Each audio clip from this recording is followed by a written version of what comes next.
حضرت خلیل اللہ نے اللہ سے دعائیں مانگ مانگ کے بیٹا لیا تھا۔ عمر کا پچھلا حصہ ہے، اولاد نہیں ہے، اللہ سے دعا مانگتے ہیں اللہ مجھے اولاد عطا کر دے۔ رات کے پچھلے پہر اٹھ اٹھ کے دعائیں مانگتے ہیں، خیر اللہ نے کرم فرمایا۔ حضرت سارہ کے بطن سے تو اولاد نہیں ہوئی، اب حضرت ہاجرہ سے نکاح کیا۔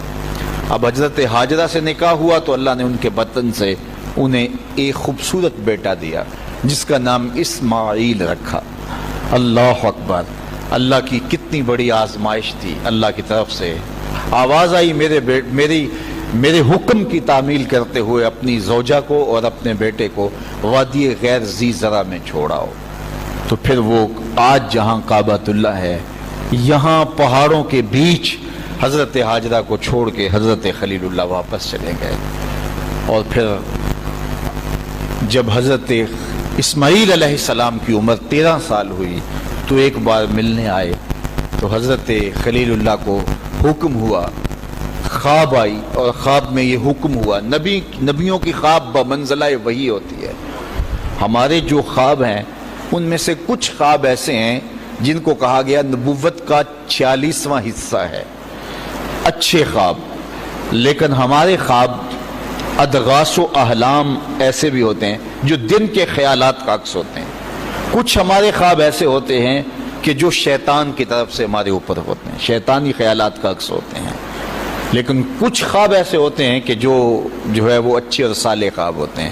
لیکن نبی کا کوئی خواب ادغاث احلام نہیں ہوتا، نبی کا کوئی خواب جو ہے وہ شیطانی خیال کا نتیجہ نہیں ہوتا، اس لیے کہ نبی پر شیطان وسوسہ اندازی نہیں کر سکتا، اور اگر اس امکان کو مان لیا جائے تو ساری شریعت مشکوک ہو جاتی ہے۔ تو یہ امکان ہی نہیں ہے کہ نبی پر شیطان اثر انداز ہو سکے۔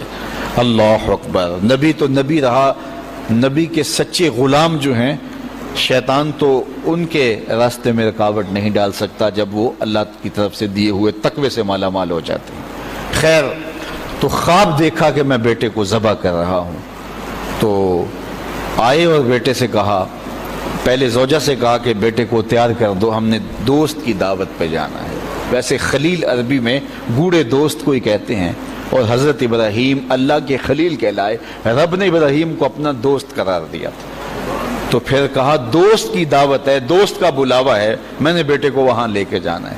تو حضرت ہاجرہ بیٹے کو تیار کر دیتی ہیں، کنگھی بھی کرتی ہیں، بالوں میں تیل بھی لگاتی ہیں، خوبصورت کپڑے بھی پہناتی ہیں۔ اللہ سے مانگ مانگ کے لیا گیا بیٹا۔ اللہ اکبر، اب 13 سال کی عمر، فلما بلغ معہ السعی، جب وہ بلوغت کی عمر میں پہنچا، چلنے پھرنے کے قابل ہوا، تو حضرت ابراہیم علیہ السلام ان کو لے کے ساتھ چلے۔ اور راستے میں جب یہ منظر دیکھا کہ باپ بیٹے کو اللہ کی رضا کے لیے ذبح کرنے جا رہے، تو شیطان کے تن بدن میں آگ لگ گئی۔ قیامت تک یہ نقشہ دنیا دیکھے گی، کیا منظر ہوگا خدا کی رضا کے لیے یوں بھی اظہار کیا جاتا ہے۔ تو وہ حضرت ابراہیم علیہ السلام کے پاس آیا، ابراہیم ایک خواب کے سہارے بیٹے کو ذبح کرنے جا رہے ہو، اللہ کو راضی کرنے کے اور تھوڑے طریقے ہیں۔ تو حضرت خلیل اللہ نے پتھر اٹھا کے اس کے جو ہے وہ مارا، کہا ہٹ جا، میرے پاس ایک اسماعیل ہے، 1000 اسماعیل بھی ہوتے، قربان کر دے۔ یہ وہی جگہ ہیں۔ پھر حضرت اسماعیل کے پاس آیا تو انہوں نے بھی یہی بات کہی، کہا کہ ماں کی ممتا بڑی کمزور ہوتی ہے۔ تو حضرت ہاجرہ کے پاس آ گیا، کہا کہ شہزادہ کدھر ہے؟ کہا دوست کی دعوت پہ ان کا باپ لے کے گیا ہے۔ کہا نہیں، دوست کی دعوت نہیں ہے، وہ تو ان کو ذبح کرنے لے جا رہا ہے۔ کہا کوئی سوچ کے بات کر، دعائیں مانگ مانگ کے لیا رب سے، اپنے ہاتھوں سے ذبح کر دے گا؟ دنیا کی تاریخ میں ایسا کبھی ہوا نہیں کسی باپ نے اپنے بیٹے کو ذبح کیا ہو اور بیٹا نافرمان ہو، تب بھی کبھی ایسا نہیں ہوا۔ یہ تو وہ بیٹا ہے کہ جس کی پیشانی میں اجالے رکھے ہوئے ہیں، جس کی چمکدار آنکھیں خیرہ کر دیتی ہیں، کیا اس بیٹے کو ذبح کرے گا؟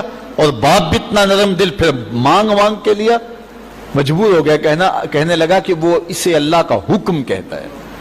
تو حضرت ہاجرہ سلام اللہ علیہ نے کہا ظالم بھاگ جا، اگر اللہ کا حکم ہے میری گود میں ایک اسماعیل ہے، 1000 اسماعیل بھی ہوتے قربان کر دے۔ یہ انوکھی داستان تھی جو کائنات میں رقم ہونے جا رہی ہے۔ یہ کوئی افسانہ نہیں ہے، یہ امر واقعیہ ہے، یہ ہونے والی داستان ہے۔ جس کی یادیں پورے عالم میں بکھری ہیں. کائنات میں ایسا انوکھا واقعہ ہے، ایسا البیلا واقعہ زمانے میں نہیں دیکھا ہوگا جو یہ واقعہ رقم ہونے جا رہا ہے. حضرت اسماعیل 13 سال کی عمر اور حضرت ابراہیم اپنے بیٹے کو ساتھ لیے جا رہے ہیں. راستے میں میٹھی میٹھی باتیں بھی ہو رہی ہیں. جب منا کی اس وادی میں پہنچے، آج حاجی جو ہے جب وہ رمی جمار کرتا ہے تو وہ کہتا مجھے فون پہ بتا دو کہ میرا جانور ذبح ہو گیا کہ نہیں ہو گیا. اس میں اتنی ہمت نہیں ہوتی کہ اس قربان گاہ پہ چل کے جائے. وہ کہتا ہے تھکن سے چور ہوں. اللہ اکبر، حاجی تجھ سے تو چل کے جایا نہیں جاتا اور شریعت نے تجھے سہولت بھی دے دی، کوئی ضروری نہیں ہے کہ تو وہاں جائے. لیکن ذرا دیکھ وہ منظر کتنا دلاویز تھا. اگر حاجی کو کہا جاتا کہ بیٹا بھی ساتھ لے جانا ہے اور وہاں بیٹے کو ذبح نہیں کرنا، صرف گردن پہ چھری ہی رکھنی ہے، تو کلیجے کانپ جاتے. اللہ اکبر، رسم بھی ادا نہ ہو پاتی. لیکن یہاں ایک انوکھا واقعہ عملاً روح پذیر ہوا.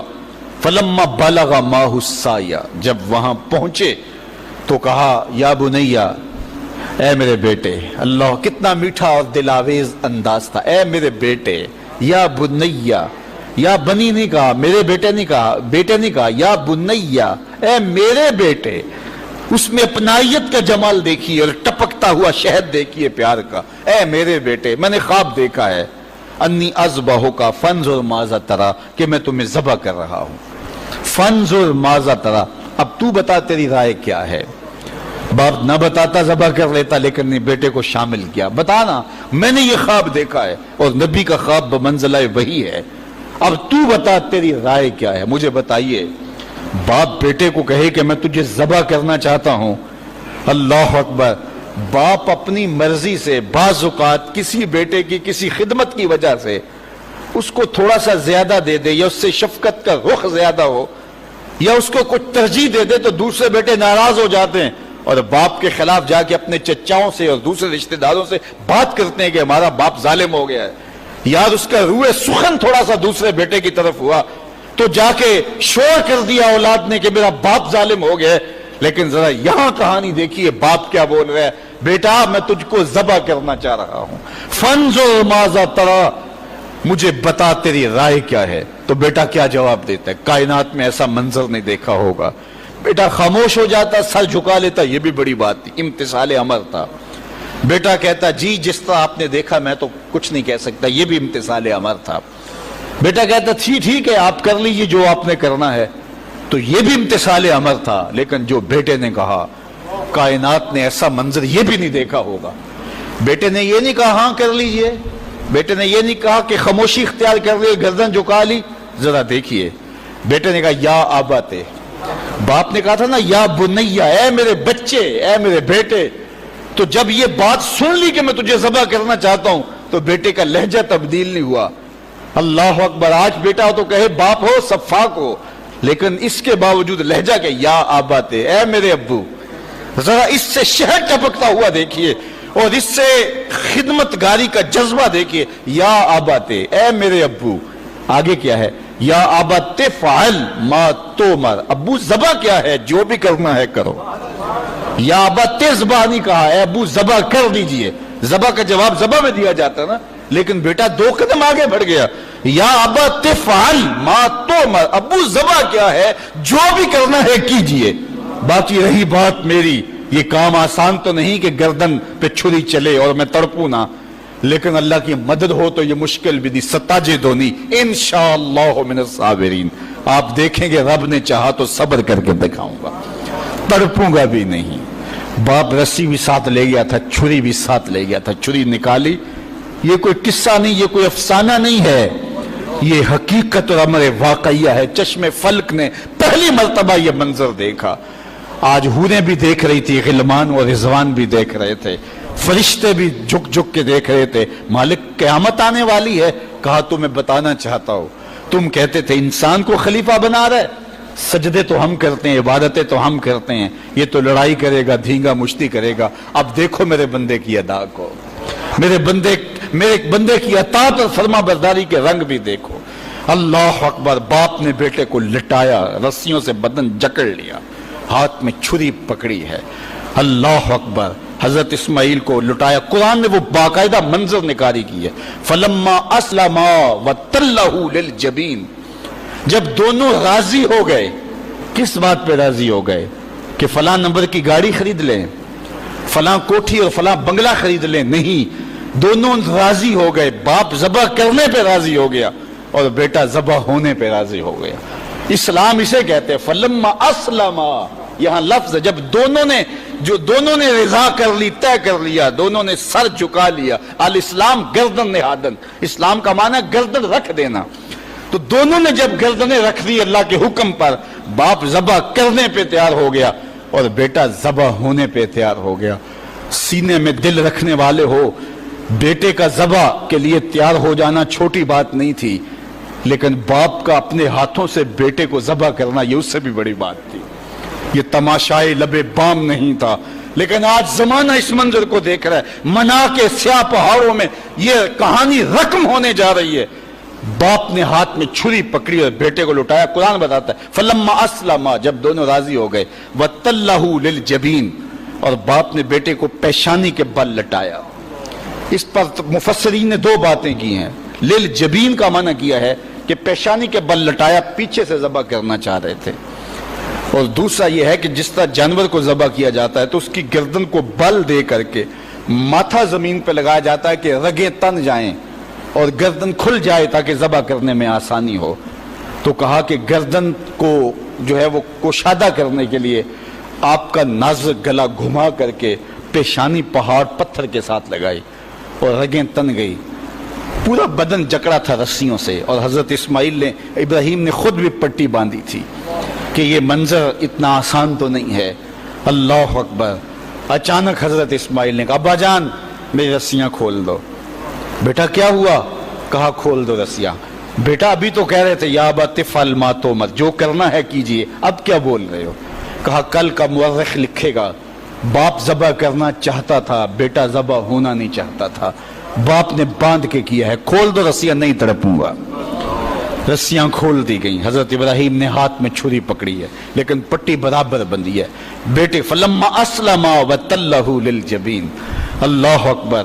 تو پوری قوت کے ساتھ چھری کو نازک ریشم جیسی گردن پہ رکھا.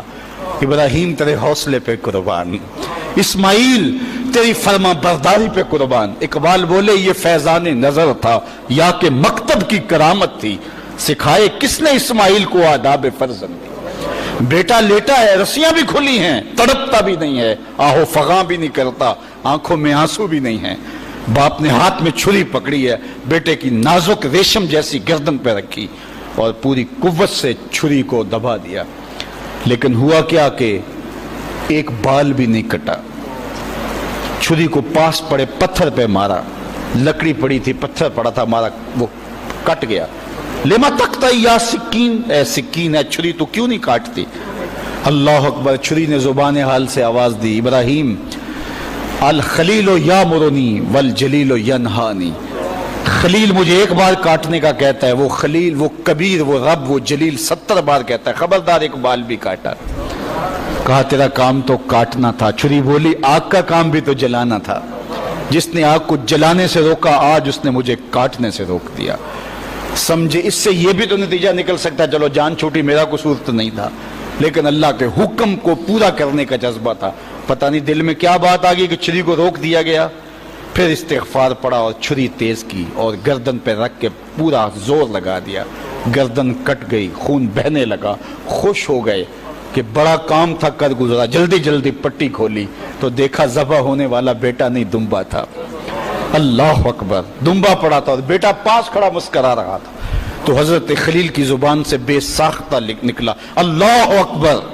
تو حضرت اسماعیل بولے لا الہ الا اللہ واللہ اکبر. پاس جبریل کھڑے تھے، کہا اللہ اکبر وللہ الحمد.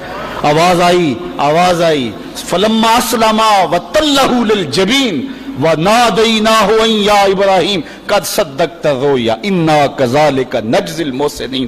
آواز آئی ابراہیم تو نے واقعی خواب پورا کر دکھایا. تو نے تو اپنے گمان میں بیٹے کی گردن پہ چھری چلائی، لیکن یہ ہم نے اس وقفے میں دھمبا رکھ دیا. تم نے واقعی خواب پورا کر دکھایا. وفدیناہ بذبح عظیم. ہم نے ان کے جو ہے بدلے میں ایک